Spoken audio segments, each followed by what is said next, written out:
Hello everyone, I am Kibibi. Welcome back to my channel.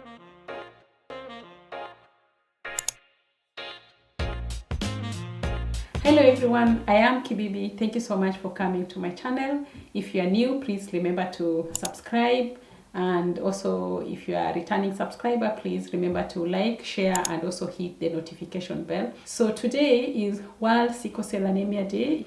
The day for sickle cell anemia is celebrated on the 19th of June to ensure that people who have the knowledge about the treatment and prevention measure against the sickle cell anemia disease. The reason why I'm passionate about sickle cell anemia and why I'm bringing this topic about sickle cell anemia on the 19th of June is because I am a mother of a sickle cell anemia child. So I'm a mother of 3 children, and my second born has sickle cell anemia, who is turning 15 very soon. And my other 2 children, a boy and a girl, for them they have the sickle cell anemia trait just like myself. So raising a child who is suffering from sickle cell anemia disease or condition can be quite challenging if you are not mentally and financially prepared.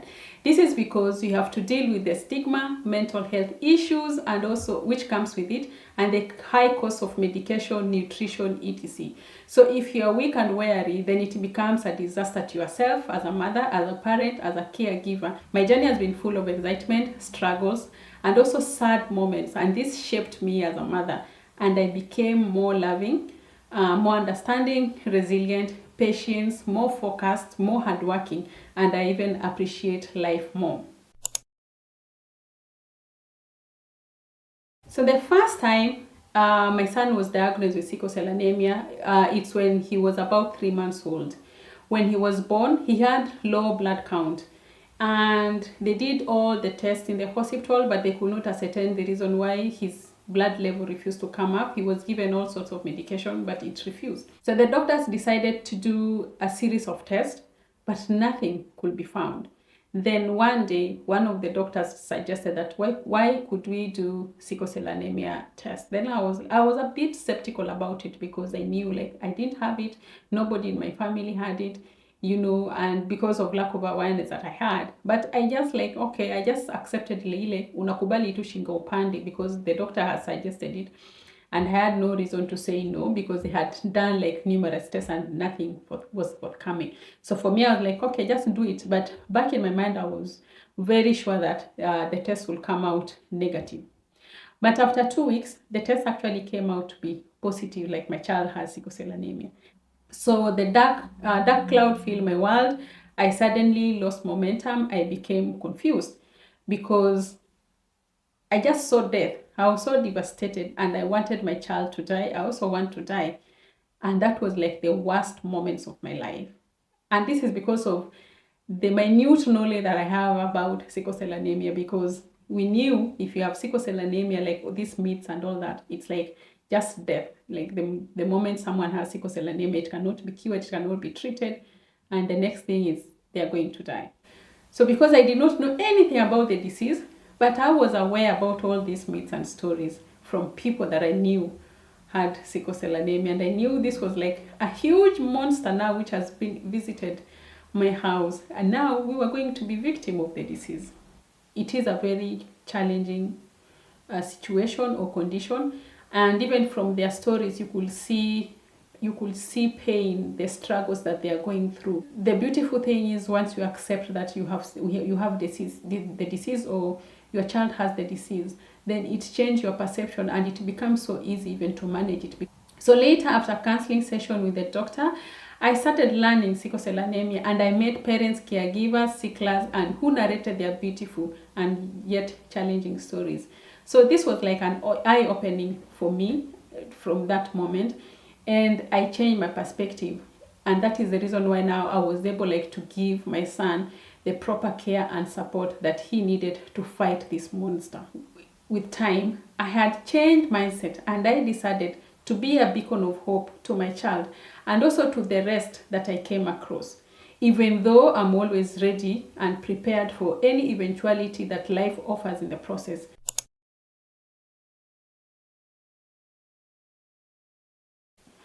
Sickle cell anemia is a genetic blood disorder where red blood cells become sickled or crescent moon shaped, which affects the shape of red blood cells, which carry oxygen to all parts of the body, and they become rigid and sticky, which can slow or block blood flow.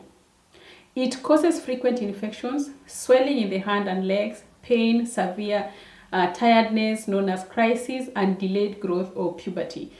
So it causes frequent infections, swelling in the hands and legs, pain, severe tiredness known as crisis, and delayed growth of puberty. Any little infection, if it is not like treated immediately, then it triggers the pain, it triggers the crisis, because now their blood levels their blood vessels are blocked, causing the blood not to flow easily, and then now they don't have enough oxygen in the body, so the body just becomes so painful, and it can be the joints, it can be the legs, it can be the whole body, or it can be part of the body. So as you all know, there is no cure for most people with sickle cell anemia.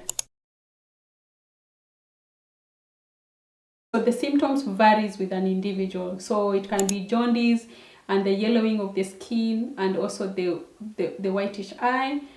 Some of them can go blind due to damaged blood levels in the eye. And then also some sudden bout and chronic pain, swelling of the feet and hands. So you find there are those ones with swelled hands, the feet and all that. So it varies from individual to the other. Some have gallstones, constant low blood count and low energy, recurrent infections, strokes or blood clouds. It also depends with the level of care and medication and nutrition that someone is getting. Currently in Kenya, there's no free access to medical care for children and adults who suffer from sickle cell anemia condition. So therefore, I'm just appealing to our government, like to the Kenyan government, and especially to the Ministry of Health, to review the sickle cell anemia policies and guidelines, and also so that we can be able to provide free access to medication and mandatory testing for sickle cell anemia disease. Both public and private hospitals can treat sickle cell anemia, but if you have money. The cost of treatment and medication actually is very high, and most insurance companies tend not to cover sickle cell anemia. And if they do, the premiums are quite expensive. Majority of people who live below the poverty line cannot actually be able to manage to buy insurance covers for their kids. You can treat sickle cell anemia just by alleviating pain and prevent complications associated with the disease. So sickle cell anemia patients are usually given medication to relieve the pain and also to prevent the complications associated with sickle cell anemia disease. They are also given antibiotics and malaria prophylaxis just to prevent infections. And some of them also get constant blood transfusions to elevate the blood levels. So hydroxyurea is a cancer drug, but they found it to be more effective also with people living with sickle cell anemia. Then also, if you have money, you can also get like permanent treatment for sickle cell anemia, and the treatment is the stem cell. This is like the effective way to cure the sickle cell anemia disease, even though it's a very, very expensive way to treat sickle cell anemia, and most people, especially from Africa, cannot really afford stem transplant. So hydroxyurea and stem cell transplantation have already shown to be effective therapies in high-income countries, but are either not widely accessible or too expensive for most African populations. So people with sickle cell anemia trait inherit one sickle cell gene from one parent and the other one, the normal gene, from the other. A person with sickle cell anemia trait can pass the trait on to their offspring. So if both parents have sickle cell anemia trait, there is 50% chance that their child will inherit the condition. So most people with sickle cell anemia trait they just live a normal life, showing symptoms of the disease. There's those ones who will show some symptoms of the disease to some extent, and there are those ones who will just live like a normal life. So in some rare cases, people with the condition may experience like some health complications, for like maybe when they become hydrated, or if they indulge themselves into very high like when they exercise a lot, when they get into, like for example, if they are working in the gym and all that, and they are not well dehydrated, and they get into high tension exercises for long period of time, and then they start now having those signs of sickle cell anemia disease. So when I do a lot of physical exercises and I'm not well dehydrated, I become very, very tired, and I start feeling like pain in my body, like it can be in my legs, in my arms and all that, and even I start even limping. So now I know when to stop. When my body starts to complain, I just stop. They also say that people with sickle cell anemia trait, they have protection against malaria. The sickle cell anemia disease, or the sickle cell shaped blood disorder, occurred when the body was trying to fight malaria, and then it mutated, and then it formed the sickle cells. That's why now the blood became the way it is.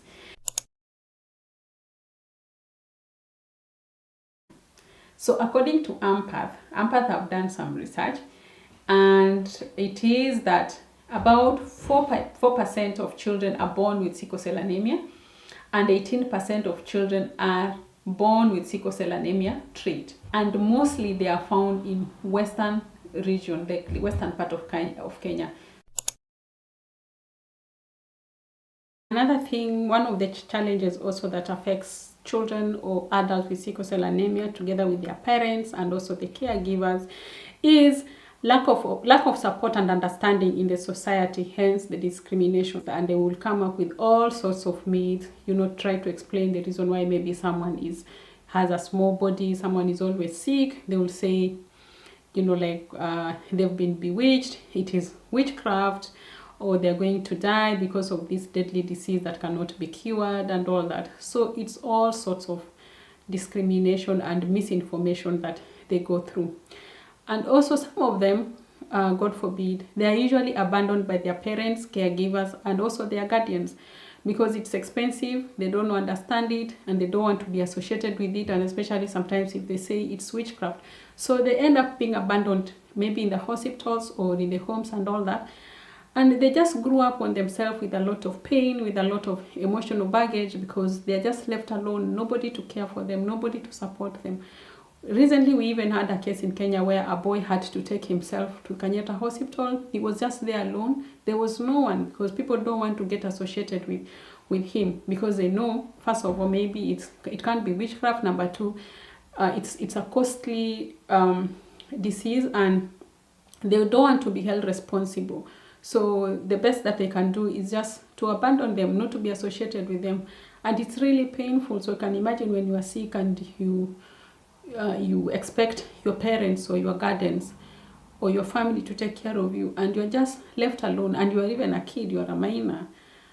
It's not an easy thing to go through. So we need to create awareness, we need to spread love, we need to do proper counseling for the people and the children who are affected with sickle cell anemia, so that at least we can be able to provide love. We know sometimes the poverty and all that can make someone try to run away from your responsibility, but there's more that can be done and to arrest such situations. And I'm also appealing to people who are living around people who have the same conditions, at least to be their brother's keepers and try to help as much as they can. So if you find someone who is not able to do that, to take care of themselves, to afford medication and all that, try to support them with little that you can, at least showing just some little love to that person. So it affects everybody, and it becomes a mental issue.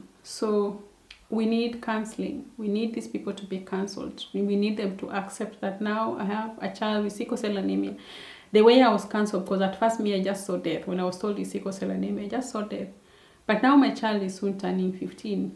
It's been 15 years of, it has not been easy. It has been like roller coaster. But the moment I accepted the situation or the condition and all that, I was able at least to try as much as possible to support my child, to show my child love and care, and that one is especially just showing that support, love and care it's just enough also to give that child the energy and also the zeal to fight for her life or also for his life. So guys, that's the end of my talk today about sickle cell anemia.